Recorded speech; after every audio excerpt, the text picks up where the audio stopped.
3주 전에 나눴던 말씀이에요. 연초와 연말이 뛰는 바람에 제가 그때는 좀 연말과 연초해 주신 말씀 하느라고 건너뛰었습니다. 12월 29일 날 우리 금요집회 나왔던 하브루타에 관한 말씀인데, 오늘 다시 한번 본문을 누가복음 2장 46절 읽으시고, 디모데후서 누가복음 2장 46절. 예수님이 성전에 올라가셔서 성인식을 치르기 위하여 랍비들 앞에서 하나님의 말씀을 제대로 공부했는가 시험 치르는 장면입니다.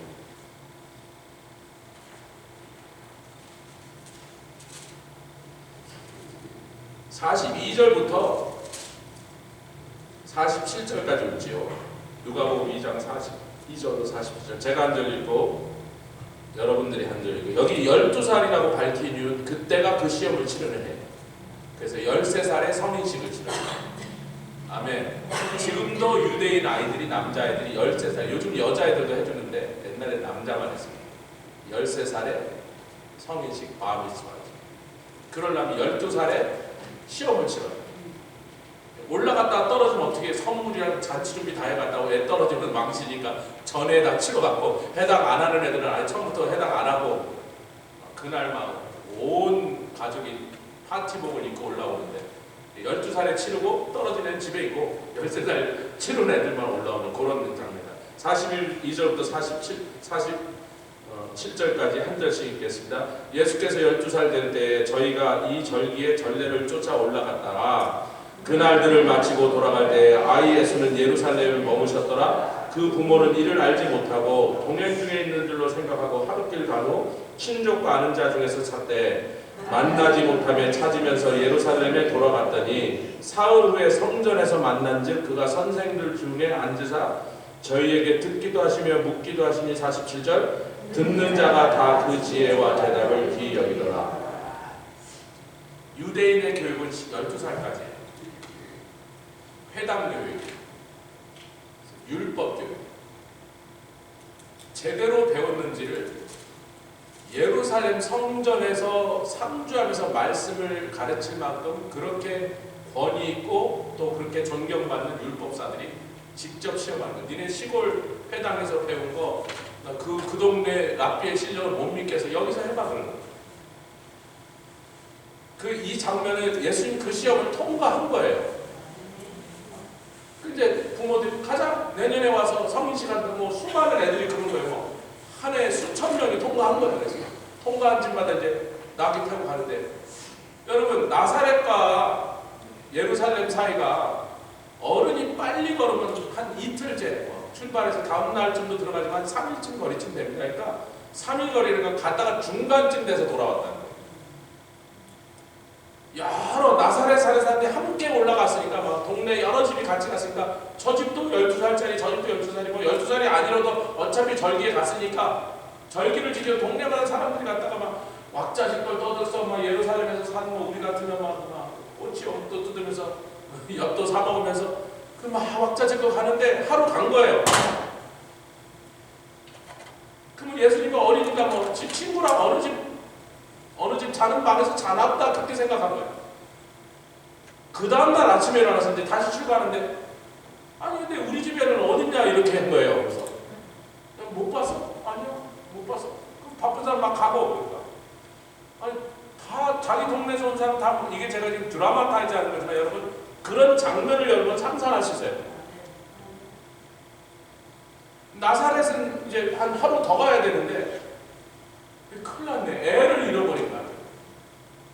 미성년자잖아요. 제가 볼 때 예수님 굉장히 12살 지금 무진장 숙성하셨겠지만 그래도 애는 애란 말이지. 조아라가 12살 때 무진장수에 13살 딱 생일이 되는 날부터 우리가 동생들 맡기고 신방을 둘이 같이 다니기 시작해요. 이제 법적으로 괜찮으니까 13살. 그래도 처음에는 얼마나 불안한지, 뭐 이렇게 불을 낼까, 뭐 집에 무슨 일이 날지 알겠고, 갔다 오고 제가 가기 전에 집에 불 지르지 말고, 동생들 죽이지 말고, 개 잡아먹지 말고, 갔다 오면 불이 안 나고 있어. 한 10번 충고, 얘가 그 정도 맡기고 가도 되겠구나 하니까 그 다음은 막 돌아다니고. 예수님이 아무리 숙성했어도 예루살렘으로 돌아가. 우리 나라도 사흘 만에 처음 출발한 지 사흘 만에 돌아와서 예루살렘에서 막 찾는데 뭐 시장에 가도 없고 막 여기저기 가도 저기 없는데 여러분 예루살렘이 그렇게 크지는 않아요. 여기 몬도빌만 정도 아마 될까?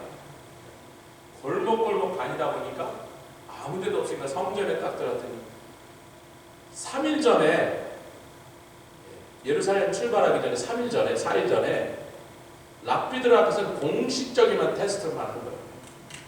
랍비들이 외워봐 그럼 신명기를 다 외워요. 그 다음에 네가 외우긴 외웠는데 잘 외웠다 그래. 잘 외웠는데 그 뜻을 좀 알고 있니 막 그 뜻을 내막을 알고 있는지 의미를 알고 있는지 랍비들이 막 물어봅니다. 이게 유대인 교육의 핵심이고 바탕이에요. 아멘. 율법을 먼저 외워라. 아멘. 율법을 외울 때까지 읽어라 해요. 사실은 외우라가 아니라 암기시킨 게 아니라 외울 때까지 읽어라 해요. 옆에 계세요. 외울 때까지 읽읍시다. 우리 장인어른이 100번쯤 읽더니 초등학교 1학년도 안 된 성경 100번 읽더니 성경을 거의 외우고 계십니다. 100번 읽으니까 거의 외우고 있어요. 우리 권사님처럼 암송하려고 암송하신 게 아니라 100번 읽다 보니까 거의 암송이 돼요.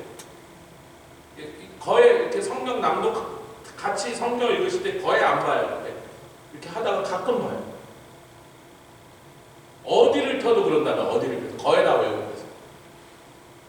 초등학교 1학년도 못 다니시고 여러분 하버드 수석하고 성경 한 번도 안 읽은 인간과 초등학교 못 다녀도 성경 100번 읽은 사람하고 붙으면 누가 이길 것 같아요? 하버드 수석해도요 그 성경 100번 읽은 사람한테 못 나옵니다.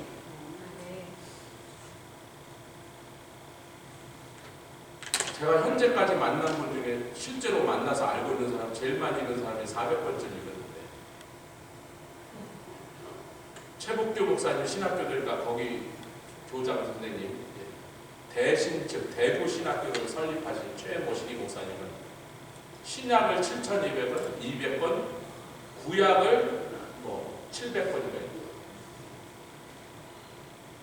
당신들 300번 안 읽은 사람은 여기서 신학 안 가르쳐 그러고 최복희 목사님 300번 읽은 사람은 여태까지 안 읽으면 봤을 때 여기 다니는 동안은 100번 읽은 사람 여기 다니는 동안 신학교 다니는 4년 동안 100번 읽은 사람한테 가르치니까 100번 읽은 사람이니까 누가 안 읽었어요? 나누었어. 그 목사님 100번 읽었어요. 아니 죽도록 했는데도 100번을 못 읽었어요. 한 공부도 해야지 숙제도 해야지 뭐 밖에서 아르바이트도 해야지 뭐 교회 가서 전도사도 해야지 언제 100번 있는 힘을 약속했으니까 100번 읽으면 그렇게 노력했는데도 결국은 100번도 못 읽어요. 100번도 못 읽어요. 이렇게 말하는 저도 못 읽었으니까 좀 상냥하게 넘어가겠습니다. 그 얘기 자꾸 하고 성경을 읽어서 암송할 때 암송이라고 하면 새겨졌다는 거예요. 우리 권사님처럼 암송했다가 아니라 여기다 새겨 같이 하겠습니다. 가슴에 새기자. 그게 하나님의 뜻이잖아요. 신명기에서 가슴에 새겨라. 마음판에 새겨라. 돌비에 새기지 말고 신비에 새겨라. 돌에다 새긴 것보다 더 세게 마음에다 이렇게 쪼아 파라 글씨를. 우리 2024년에 눈을 주님께 돌려 이게 제 원래 주제가였다고 뉴욕에서 젊은이들과 거의 매주 불렀어요. 주님을 바라보자. 너희들 어려운 거 알아. 속상한 거 알아. 상처 있고 고통 있는 거 알아. 뉴욕에서는 그렇게 영주권 없는 애들이 많았어요. 불법 체류자 자들 가슴에 맺힌 게 많아요. 다 그때 그 애들 중에 지금 영주권 못 받은 애 한 명도 없어요. 하지만 아멘 좀 왜? 그 중에 어떤 애들은요 멕시코, 캐나다 국경을 기어 넘어가고 입국 기록도 없어요. 걔가 입국한 기록이 없어. 그건 사면 대상에서도 제일 입국한 기록을 위해서 그날부터 따져서 10년 이상 뭐 사면했네 이렇게 나오는데 입국한 지 10년 넘은 사람 사면에서 내릴 때마다 걔네는 무조건 해당 사항이야. 한 명도 안 빼놓고 다 받았어. 입국 기록 없는데 어떻게 받았을까? 저도 몰라. 근데 그 골짜기마다 사요. 눈을 주님께 드렸어요. 그분만 받아. 말도 안 되는 일을 하죠. 말도 안 되면 변호사도 갖고 가면 고개를 안 가면 안 된다. 갖고 가라. 돈 아무리 써도 안 되니까 그냥 갖고 가라. 서류도 안 봐주는데 당신 서류 내봐야 무조건 떨어지니까 변호사도 하지 말라고. 변호사 수임료 받아봐야 당신 돈을 물려달라고 나한테 그러니까 변호사도 안 받아주는데 다 받았어요. 할렐루야. 제가 이제 올해는 제 주제곡인데 우리 교회 주제곡과 함께 하나 더 추가하라고. 앞으로 자주 눈을 주님께 돌려.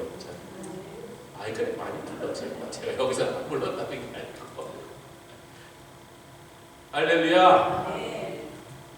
오늘 또 우리가 말씀으로 2024년 말씀을 많이 읽자 말씀을 읽는데 힘쓰자 그 정도가 아니라 언제까지 가슴에 심령에 새겨져. 아멘을 세 사람만 하셨어요. 최미경 집사님 아멘을 못했으니까 내가 아멘할 기회를 드릴 테니까. 아이고 설교할 때는 이게 원수라고 나갈 때 큰일 났네. 미안합니다. 이름을 설명을 얘기하지 않아요. 자, 올해는 심령에 말씀이 새겨질 때까지 새겨지면 된 거예요. 저 30번 아니 30번 읽어도 안 새겨졌으면 더 읽어야죠. 할렐루야. 건드리면 말씀이죠. 마귀가 예수님을 시험하려고 40일 금식기도 한 후에 덤벼 들어갔고 정신이 혼미하고 여러분 예수님 물도 안 마시셨습니다. 40일 물 안 마시면 거의 사망이에요. 자기 엄마 이름도 기억 못할 정도 상태예요. 그때 덤벼들었대요. 덤벼들어서 예수님을 시험하려고 덤빈 시험하나 전부 외우고 있던 신명기 말씀으로 다 박살납니다. 그 정도가 돼야 마귀를 건드리면 말씀이 튀어나와요. 찌르면 예수가 튀어나와요. 그래야 이기는 거예요. 옆에 계세요. 이깁시다. 날 건드려봐. 예수가 튀어나와요. 나를 한번 찔러봐. 말씀이 튀어나와요. 그래야 이기는 거예요. 거기까지 가시길 축원합니다. 예수님을 시험을 해보니까 참 특별하네. 이제 예루살렘 성전에 상주하면서 말씀을 가르치는 요즘으로 치면 서울대 총장 이런 사람들이 신기하네. 진짜 시골 깡촌에서 왔다는데 행색도 초라해 보이고 저 시골 깡촌에서 강원도 두메산골 어디 정선 이런데 박태일처럼 거기서 온 것 같이 보이는 거예요. 여기는 강릉 사람이 강릉은 굉장히 문화 수준이 높은 데입니다. 똑같이 시급하면 안 돼. 여기 상급이 아니요 경포대 있고 이런 데서 오시면 강릉 거기 또 무슨 헌이죠 거기 옛날에 정장 하나 유명한 데 신사임당 문화의 고장입니다. 강원도의 강자가 강릉이고 원주예요. 강릉. 춘천은 그때 아무것도 없었어요. 옛날에 없던데.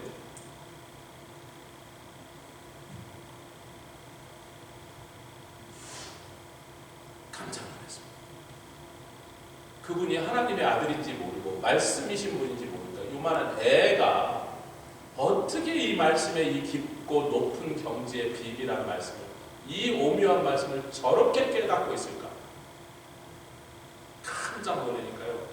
계속 얘기하다가 예수님이 일행이 다 집에 가는 것도 모르고 거기 계시고 거기 율법학자들 계속 얘기하다가 질문하고 묻고 그걸 며칠째? 3일째 밥은 누가 줬을까? 율법학자들이 줬지. 같이 가서 밥 먹자. 그 집에서 재운 거예요. 여러분 이런 얘기가 성경에는 없지만 기록에는 없으니까 그러나 그러면 애를 12살 된 애를 성전에서도 자라고 자기는 지금 퇴근했다 다음날 다시 왔겠어요? 아니 그랬겠냔 말이에요. 말이 돼요? 같이 가자야. 그리고 밤에 티 끓여놓고 거기서 티 마시면서 그 중에 어느 학자가 우리 집에 같이 가자. 데려가서 오늘 밤에 이 소년들 여기서 잘 거니까 방 하나 비워라. 당대 최고의 학자들이라 존경받고 명받는 사람이니까 집도 좋은 집에 하인들 부르면서 그 저녁 먹고 이제 다시 야 또 앉아봐. 야 너 참 신기한 애다. 서로 묻고 그거를 72시간 동안 계속 하고 있었어요. 아멘. 모든 사람들이 그 지혜에 놀라며 기이 여기고 어떻게 이렇게 어린애가 이렇게 놀라운 말씀을 하셨어요. 요걸 지금 대학교 총장, 서울대 총장쯤하고 같이 앉아서 바둑을 두는데 총장이 쩔쩔매는 거야. 이세돌하고 뭐 붙으면 그렇게 되는 거죠. 이세돌의 아들의 돌은 뭐라고 불러요? 이세돌.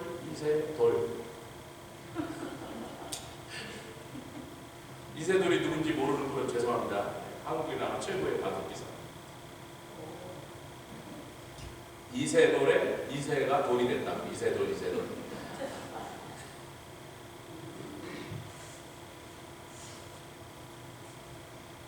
그 다음에 성인식을 치르면서 그 성인식 같이 바 미츠바. 미츠바는 율법, 우리말은 성경. 바는 뭐예요? 아들. 바디메오, 바요나 전부 아들이야. 요나의 아들, 디메오의 아들, 바 아들. 미츠바, 바디메오는 디메오의 아들이고 바요나는 요나의 아들인 것처럼 바 미츠바는 율법, 미츠바 율법의 아들이다 그렇게 부르는 거예요.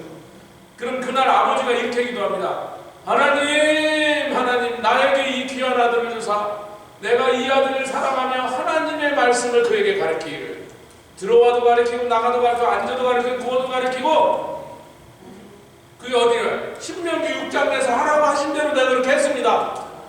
그랬더니 이놈이 기특하게 작년에 시험 볼 때 합격!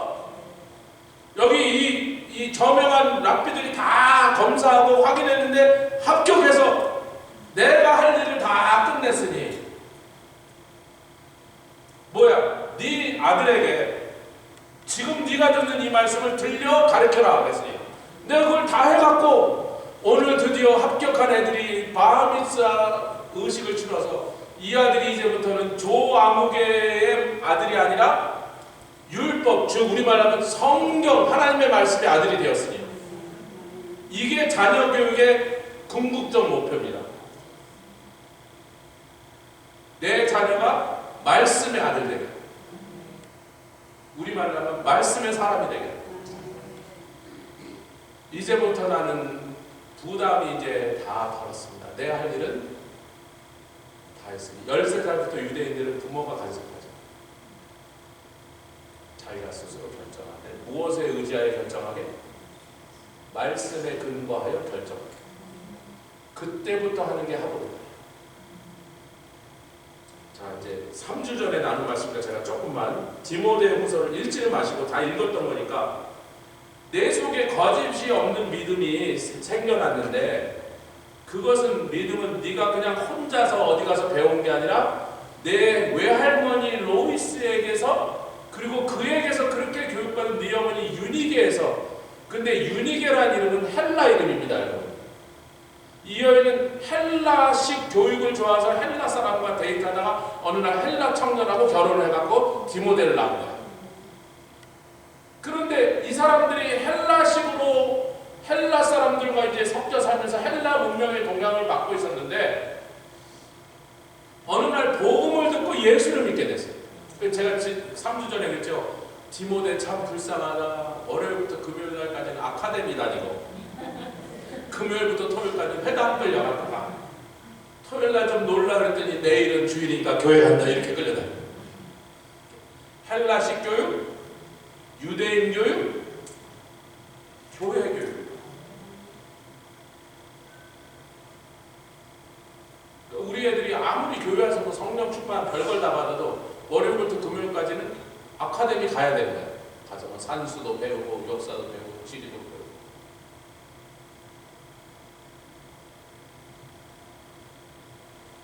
저희가 사실 토요일날 주일학교나 뉴스그룹이나 이런 건 사실 전부 토요일날 교육을 해야 돼요. 주일날은 예배드린 날이지 교육하는 날이 아니에요.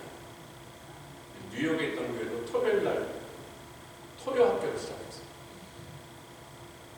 여기는 우리 성도들이 멀리 살고 막 뭐 흩어져 이렇게 멀리 퍼져 있다 보니까 모든 일이 여의치 않아서 주일날 교회 교육을 하려니까 사실은 거의 안 되는 거예요. 토요일 날에 제가 지금 이제 그거를 어떻게 할까 연구를 하고 교육위원들과 같이 교육을 의논하고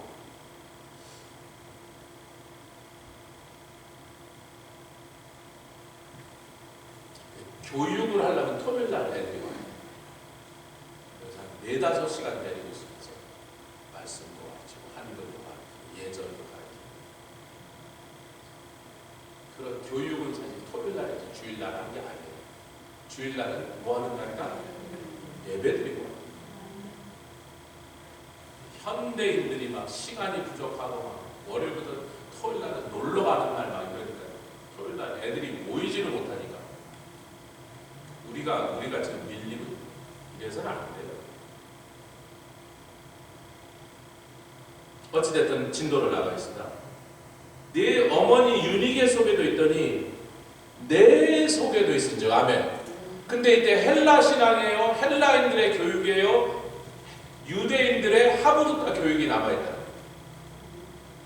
그것이 바탕이 돼서 근데 외조모도 어머니 윤희계도 예수를 영접하니 유대인의 그 하브루타 교육이 바탕이 되어갖고 그 위에 복음이 올라가니까 이게 막 뻥뻥 터지는 거예요. 할렐루야. 꽃을 피웠더라 말이에요. 그래서 자 보십시다. 사도행전 16장으로 가보니까 사도행전 16장 읽겠습니다. 3주 전에 나눴던 말씀이지만 여러분들이 뭐 연말 연시에 막 정신 덮고 막 성부영신 예배 드리고 막 금식하고 이렇게 하나도 기억이 안 난 얼굴이시니까 사도 바울이 제2차 전도 여행에 비시디라 안디옥과 루스드라와 이고니 이것이 바로 옆에 있는 동네들이 성들이 이렇게 나란히 있습니다. 이렇게 세 성이 이렇게 삼각형으로 불과 아마 한두 시간 걸어가면 되는 거리 이렇게 나란히 있는데 큰 성들인데 모여 있어요. 비시디아 안디옥, 시리아 안디옥이 아니라 비시디아 안디옥, 그 옆에 이고니온 그리고 루스드라가 이렇게 막 마주보고 있는데 세 성이 거기 가서 이제 복음을 전도하다가 16장 1절 시작. 바울이 더베와 루스드라에도 이름에 거기 디모데라 하는 제자가 있으니 그 모치는 믿는 여자요 유대 여자요 부치는 헬라인이라. 이 디모데가 젊은 청년인데 아마 뭐 정확하게는 성경이 말하지 않지만 17, 18, 그 정도 되지 않았을까. 20도 아마 거의 넘지 않았을 그 젊은 청년인데 그 지역에 있는 믿는 형제들에게 칭찬받는 젊은 청년이었어요. 할렐루야.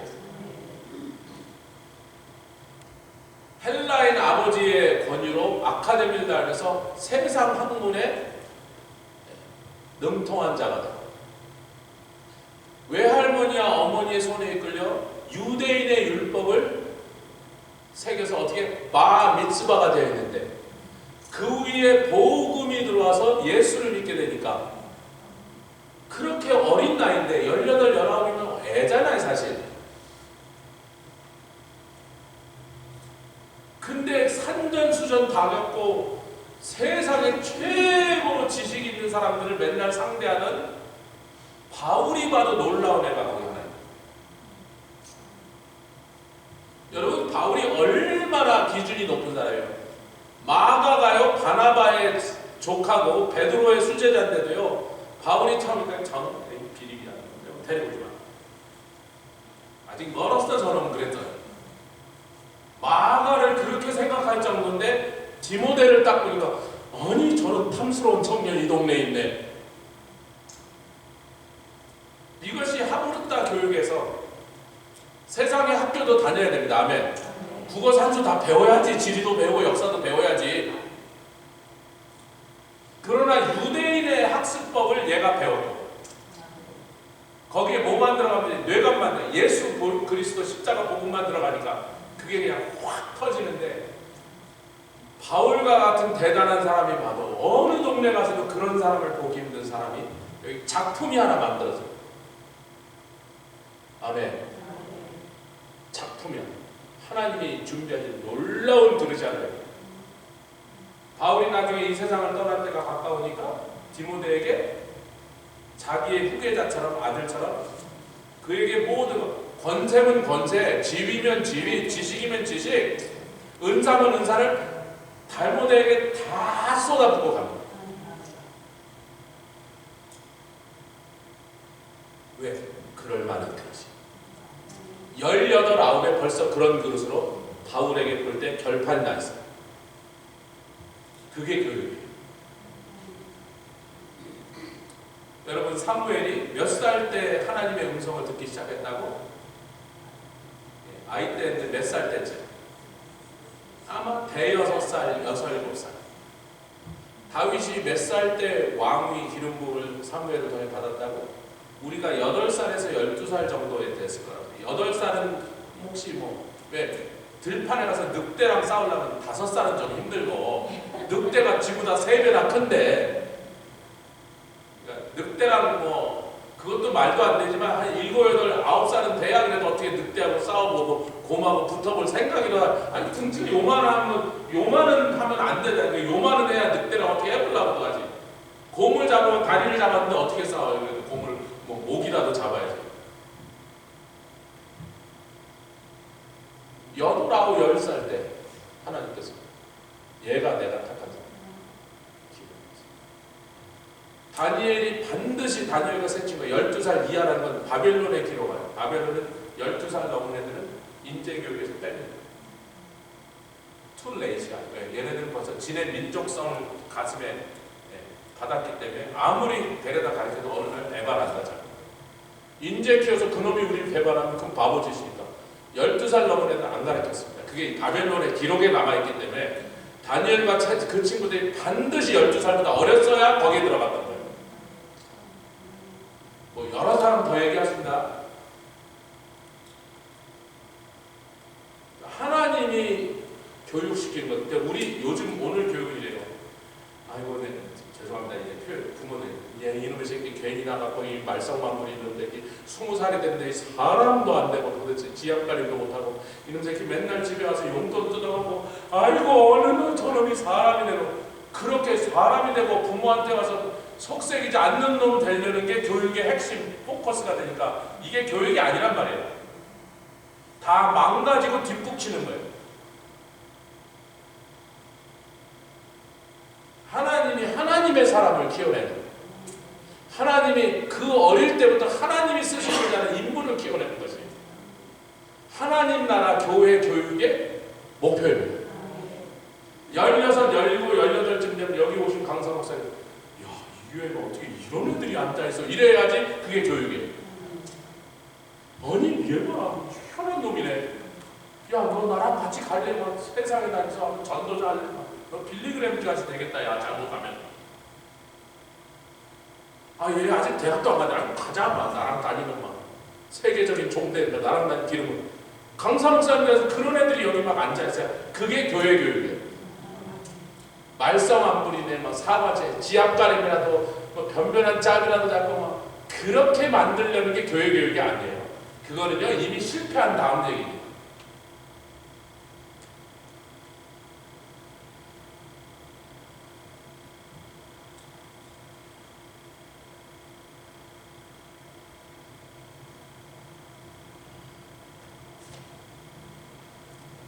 그래서 디모데후서 3장에 뭐라 그러냐면, 내가 어려서부터 성경을 알았나니. 아멘. 3장 15절에 3장 14절에 뭐라면, 누구 때문이냐? 내가 네게 배운 것을 안다. 누구 때문이었죠? 아카데미 가서 배운 거예요? 성경을? 아니면 외조모와 어머니 품에서 들은 거예요? 그게 유대인교회. 신명기 6장으로 가겠습니다. 신명기 4장 10절과 6장으로 가겠습니다. 신명기.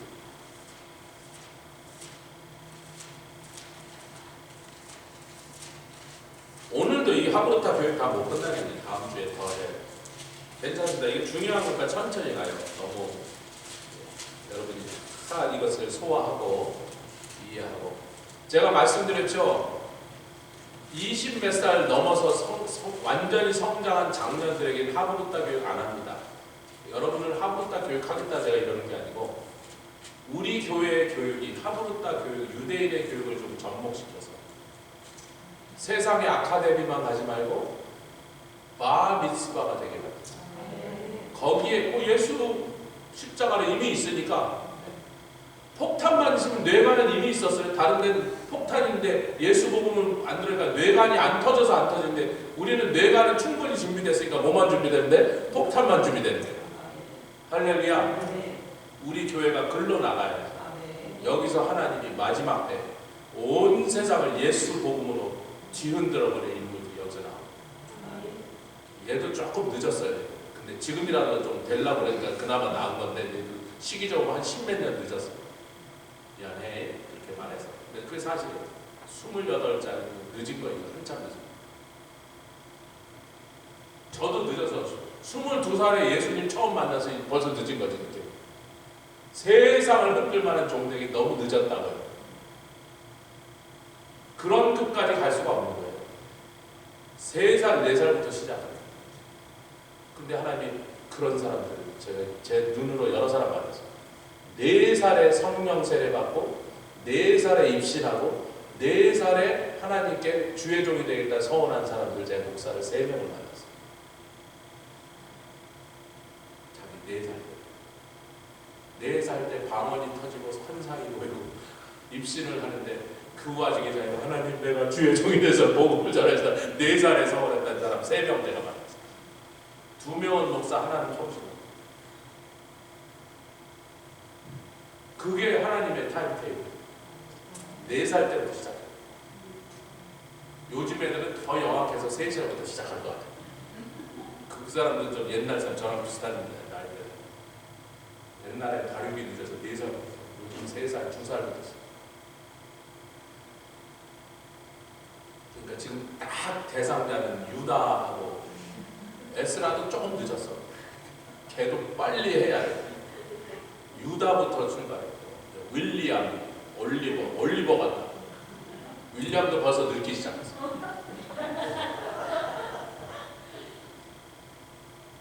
여러분, 이게 굉장히 혁명적으로 들리죠. 우리가 알고 있던 교육 상식과 너무나 다르죠.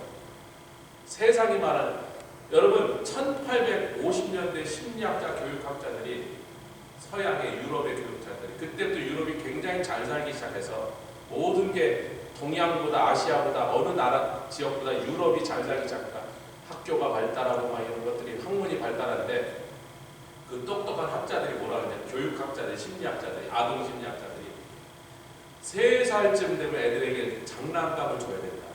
장난감을 갖고 놀면서 얘네들이 사회성이 늘어나고 창조력이 늘어난다는데, 요즘 심리학자들이 과학적으로 데이터를 내보니까요, 이게 반대로 해요. 장난감이 없는 애들이 자연과 실제 사람과의 실제 관계, 남과의 타인과의 관계 속에서 사회성이 먼저 발달되고 창조력이 훨씬 더 배워요. 장난감을 많이 갖고 노는 애들이 그것이 적고, 장난감이 없을수록 더 발달해요. 과학적으로 테스트. 그런데 지난 150년, 그래서 제가 피츠버그 처음 왔을 때만 토일사워스 갈 일이 있어요. 우리 쌍둥이들 때문에 가서 사오고 그러는데, 토일사워스 가야 그 제대로 그런 물건, 애들 물건을 파니까. 근데 장난감이 애들의 교육에 오히려 해를 끼치는 걸 이제 알게 됐는데, 비디오 게임은 얼마나 해를 끼치고 있어요. 비디오 게임만 갖고 노는 애들은 창조력과 사회성이 빵점. 그래서 어린 자녀들이 그걸 갖고, 엄마가 귀찮아, 야 이거 갖고 놀라고 그러고, 좀 애는 땡기고 가서 엄마가 가자 그래서 계속 하고 있어. 자기 그동안 수다 떨고 그때마다, 야 그러면 안 돼. 너 그렇게 하면 애 교육 망친다. 아니 목사님 그래도 이거라도 줘야 제가 잠잠한데요.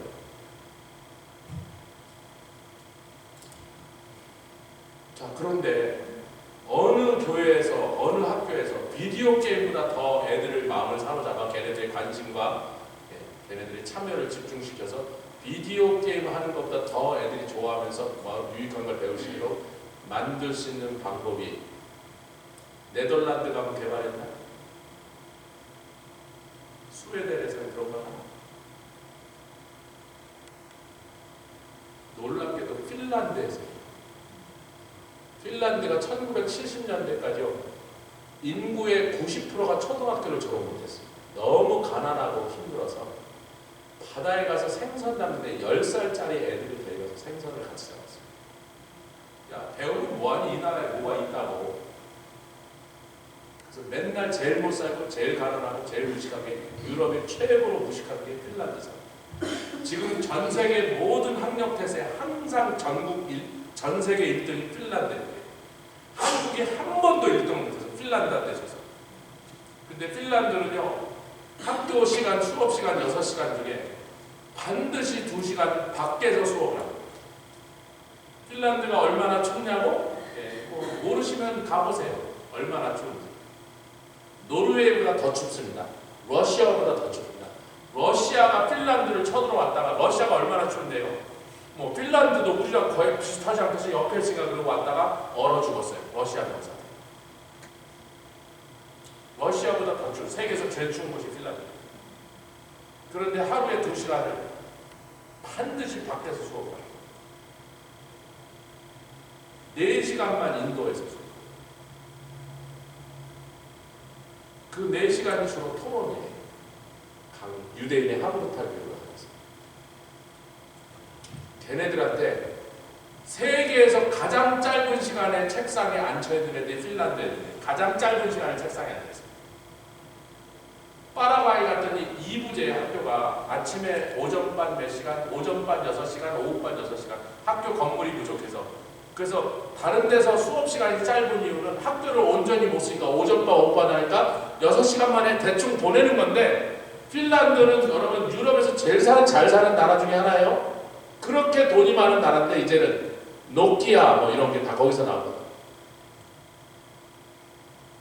그런데 애들을 4시간 동안 책상에 앉혀놓고, 전 세계에서 가장 짧은 시간을 책상에 앉혀놓고 1등하고, 전 세계에서 가장 긴 시간을 책상에 앉혀놓는 나라가 어느 나라가? 14시간을 책상에 앉은 한국이 2등합니다. 한 번도 못 이겼어요. 여러분, 이렇게 세상 사람들이 교육에 대해서 말했던 여러 원리들이요, 무식하기 짝이었고 비과학적이라는 게 다 드러나는데, 여러분들은 다 그렇게 잘못 배우셨어요. 핀란드라는 나라 전체가 애들을 4시간 이상 책상에 앉혀놓은 불법이에요. 4시간 이상 책상에 앉혀. 그 밖에 나가서 막 뛰어놀다가 추운데 애들이 막, 아니 그냥 추운데 나가야 돼. 수업을 밖에서 해야 돼. 아웃도어에서, 숲속에서 눈싸움하고 놀면서. 하여튼 교사들이 2시간은 밖에 데리고 있어야 돼. 눈싸움을 하는, 눈사람을 만들던 하여튼 그래야 돼. 그 추운 데서. 시베리아보다 더 추운 데라고 여러분.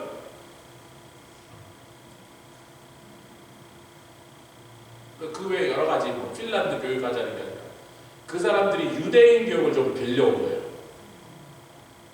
한국이 그 난리를 치고 그렇게 교육비를 지출해요.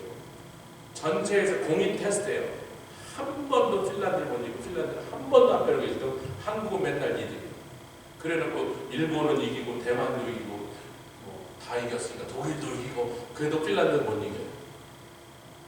제일 오래 앉혀놓은 한국이 14시간이고 제일 짧게 앉아서 핀란드가 4시간인데 4시간 앉아서 수업을 들은 애들한테 14시간 배우는 번번이게 돼요. 여러분, 브레인스토밍을 하라. 정신을 차려요. 정신. 팩트 앞에서 까불면 안 되고 과학 앞에서 덤비면 안 되고 무식하기 짝이 없는 거죠. 그런데 핀란드가 그런 교육 방법을 어디서 추출했냐? 유대인들에게 힌트를 얻었는데, 하나님은 이 하브르타 교육을 언제 주셨냐면 모세를 통하여 3,500년 전에 주셨어요. 지난 주에는 제가 그 3주 전에는 유대인들이 자기네들이 히브리 말을 할 줄 모르는 지도자들인데도 각자 수많은 나라의 언어와 문화, 역사 속에 자랐음에도 불구하고 이스라엘이 건국되어 다시 우리가 국가를 세운다. 공용어는 왜? 율법을 배우는 언어예요. 할렐루야. 하브루타를 하는 언어예요. 그걸로 하자고 다 만장일치로 결혼을 해요. 다 네가 편한 언어, 내가 편한 언어 중요한 게 아니야. 우리 민족의 정체성은 하나님에게 있고 그의 말씀에서부터 출발하는 거예요. 그 앞에 전부 다 양보하고 굴복해버렸어요. 그리고 자기네들도 모르는 히브리어를, 대통령부터 히브리어 학원을 다니고 여러분 히브리어 가정교사를 내려놓고 히브리어 배우기 시작. 대통령도 수상도 장관도 히브리어를 3년 동안 배워서 히브리어를 공용어로 딱 만들어 놓고 관청에 앉아있는 사람도 히브리어가 자기 언어가 아니야.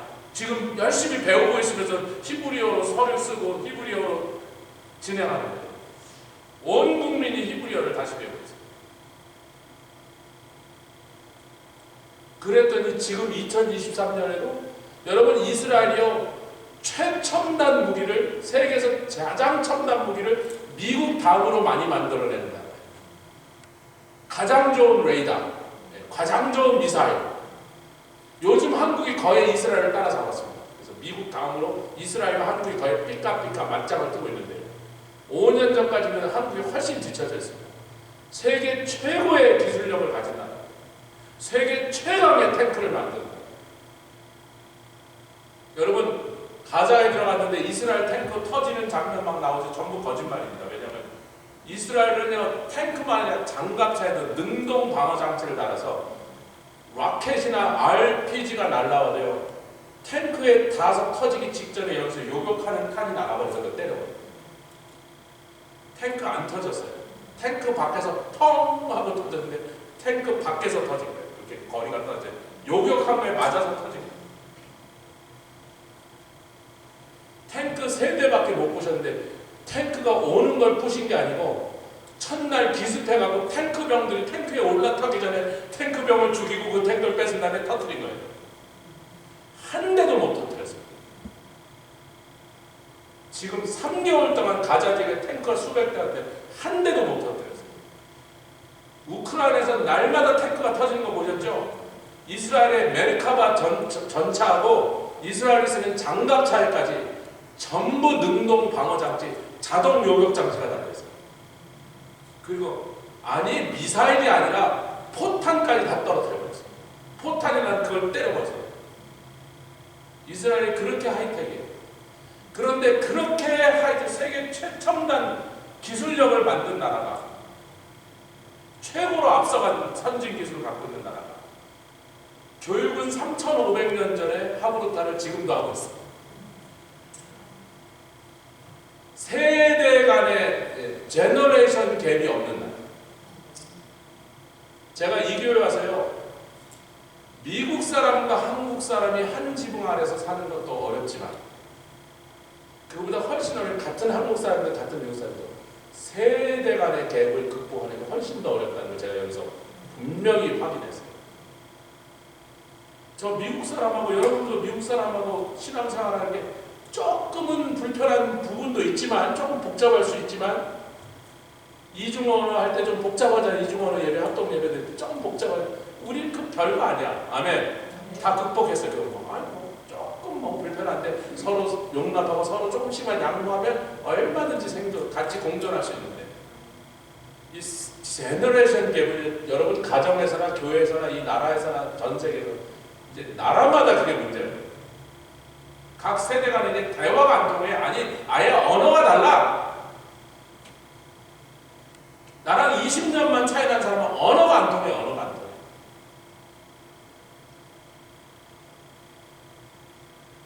나도 가끔 얘네 또래 애들이 하면 무슨 일이야 좋아라. 쟤네들이 뭐라 그런 거야? 그래. 통역 좀 해봐라. 같은 영어를 쓰는데 한국어. 쟤네들이 뭐라 그래? 얘기해줘. 그 뭐야? 저 뭔 소리야? 얘네들이 통역해줘요. 아빠 넌 그런 뜻이야. 그런데 유대인들은 그 문제가 없어요. 여러분 가끔 유대인들 찬양 제가 많이 히브리 찬양 18, 20살 젊은 애들이요. 수염 이렇게 따고요. 시커먼 모자 입고 시커먼 옷 입고요. 유대인 남자들이 모여서 하나님께 찬양하는데 춤추는데 막 바보 같은 춤들 막 덩실덩실 이러는데 18, 19살 청년들이 같이 펴고 지네들도 그 요상을 당하죠. 우스꽝스럽게 짝이 없는 아니 무슨 저렇게 촌스러운 근데 걔네들이 와서 얼마나 기뻐서 그 참 할아버지 아저씨들하고 같이 어깨 동무하고 같이 볼받는데 여러분 그런 찬양을 보세요. 걔네들이 거기 억지로 끌려와 있고 죽기보다 싫은데 할 수 없이 따라하는지 랍비가 혼통치니까 어거지로 하는 것 같은지 진짜로 즐거워서 하는 거예요. 제가 지금 그 얘기를 하는 거예요. 우리는 그 애들을 그렇게 못 만드냐. 조금만 지네들이 잘 부르고 익숙한 찬양 아니고 옛날 스타일 하면 그냥 안 부르고 그냥 쳐다보고 있잖아요. 이거 빨리 지나가잖아요. 우리 교회는 좀 덜한 편이에요. 딴 데 가면 아예 그런 얘기 들어보지도 않아요. 그래서 교회마다 이제 젊은이를 위한 교회, 중년, 장년을 위한 교회, 노인들을 위한 교회 전부 다 따로 그래요. 같이 살 수가 없는 거예요. 같이 함께 예배 드릴 수가 없는 거예요. 그런데 왜 유대인은 그 문제가 없죠? 그런데 왜 유대인들은 그런 문제로 시달리지 않아요? 거기가 무슨 어디 안데스 산목의 산골짜기에 라마 키우면서 얄 돌면서 하는 그런 후진국 낙후된 나라가 아니고 세계 최첨단 산업을 제일 앞장서서 주도하는 나라입니다. 최신의 기술을 갖고 있는 것, 최신의 학문을 갖고 있는 사람. 근데 3,500년 전에 그것들을 그 젊은 애들 제가 그런 비디오 몇 개만 여러분들 보내드릴게요. 걔네들이 일어나서 막 그 할아버지 아저씨들하고 막 40대 50대 배 나온 아저씨들하고 그 젊은 애들 같이 뛰면서 하는 그 장면을 보면 이 감동이에요. 감동. 야 우리는 우리 애들 저렇게 못 만드는 우리 애들 저런 데 들어오질 않는데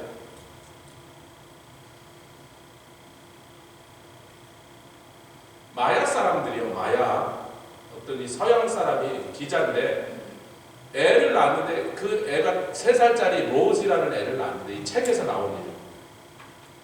그 기자가 쓴 책이에요.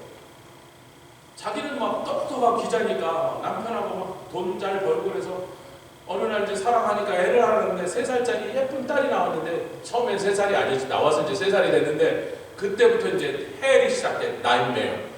얘가 막 뒹굴고 땡깡을 부리고 막 엄마도 때리고 아빠도 때리는데 아니 왜 그런지 자기네는 알 수 없어. 그게 뭐 요즘 현대 육아법에서 하는데 뭐 이렇게 상담도 해보고 별거 다 했는데 뭐 전혀 좋아지지 않더라는 거예요. 근데 어느 날 이 가족이 멕시코로 여행을 갔는데 멕시코에 남들이 가는 데보다 좀 더 깊이 멕시코에 갔더니 그 동네에는 세상에 마야족이 아직도 살고 있더라고요. 과테말라, 온두라스 가도 마야족이 살고 있어요. 그 말에 가면 마야족이 우리 저 이시드로 저기 뭐야 그것이 목사님 이름이 갑자기 생각나요. 예? 마야필라 목사님. 소울 목사님. 젊은 브레인 안 되고. 그 소울 목사님 새로 개척해서 이제 그 땅 거기가 제가 거기서 비디오에 그랬잖아요. 여기가 마야족이 살던데요. 그 마야족이 아직도 자기네들끼리 나라가 망하고 그랬어도 될 수 있으면 자기 동네 마야 사람들이 이렇게 모여 사는 동네들이 있다니까 온두라스, 과테말라 다 가면 멕시코에 그런 데 간 거예요. 뭐 관광하러 갔으니까 뭐 처음에는 호기심에 아이고 뭐 마야 사람들 파는 뭐 이런 거 뭐 기념품 이런 거 사고 그랬는데 거기서 자꾸 놀다 보니까 이 엄마가 지금 자기 딸이 너무 땡깡을 치고 뭐 아랍 컨트리를 어떻게 해볼 얘가 괴물이더래. 이게 괴물이래. 자식이 아니고 괴물이더래. 그러니까 이 쉬워져 몬스터 그래 이 사람. 근데 뭐 달래도 얼레도 사정해도 뭐 야단쳐도 소용이 없더래. 몬스터 짓을 끝이지 않는데 우리가 뭘 잘못했나? 우리가 부모로서 뭘 잘못해서 얘가 이런 괴물이 되고 있나? 아니 기자가 기자의 눈으로 자기를 반성해봐도 못 찾겠더래. 자기네들 애를 때린 것도 아니고 괴롭힌 것도 아니고 욕구 불만이 되도록 만드는 것도 달라는 거 다 줬고 마야족 사람들이 살고 있는 동네에서 그 마야족 엄마들이 애들한테 하는 거 보고 너무나 다르더라는 거예요. 그 얘기를 다 읽어줄 수는 없고 책을 다 읽어줄 수는 없고, 그래서 이 기자답게 이제 그걸 보고서는 거기에 대해서 책을 쓴 거예요, 이 사람. 이게 한국에도 번역되고 영어로 나온 책이지만, 그 마야족 애들이요, 요만한 애들도요, 집안일을 다 설거지도 도와주고 나무 패는 것도 도와주고 막 집 앞에 풀도 깎고, 근데 요만한 애들이 3살, 4살, 5살 이런 것들이, 요새 웨스가 이게 애들이 말 안 들으면 잔디 깎는 거 이런 거 시킨대. 아주 잘하는. 말썽 부리면 눈 치우게 하고. 걔는 6, 7살. 근데 그건 잘못하면 그렇게 하고, 그게 아니고 마야족 부모들은 그냥 애들이 하겠다면 하라 그런대요. 집에서 예를 들면 부엌을 치우겠다. 내가 설거지 할게. 3살짜리가 설거지를 하면 설거지를 하는 거에 부엌을 더 어지럽히네. 또 우리들은 뭐라 그래? 우리도 그랬거든. 야, 얘가 하면 그릇도 깨고 막 온 집안에 막 물이 막 사방으로 튀고 더 날잡아야 걔가 설거지하면 설거지한 걸 뒤치다가니까 더 힘드니까 못하게 하는 거야. 근데 이 기자가 그렇게 말하는 거예요. 자기가 보니까 마야족 집집마다 요만한 애가 엄마 아빠를 도와주겠다 하면 다 하게 놔두더라는 거예요. 집집마다 다 똑같이 그 마야족 사람들의 방식이었던 거예요.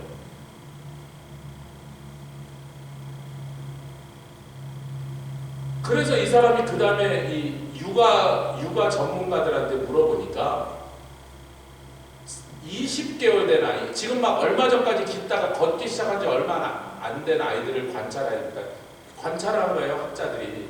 얘네들의 습성을. 20개월 된 아이 앞에 뭐가 이렇게 너저분하게 어지러워져 있으니까 엄마가 갖고 이제 정리하다 이렇게 집었대요. 그때 대부분의 20개월 된 아이들이 기어오든지 걸어와서 자기도 죽기 시작. 그래서 그 어린아이들이 무슨 욕구가 있냐면, 본능이냐면 돕는 것을 좋아하는. 20개월 된 아이들의 대부분이 와서 돕더라는 거야. 시킨 적도 없고 가르친 적도 없고 기대도 안 하는데 그게 와갖고 엄마가 주니까 지도 죽더라는 거야.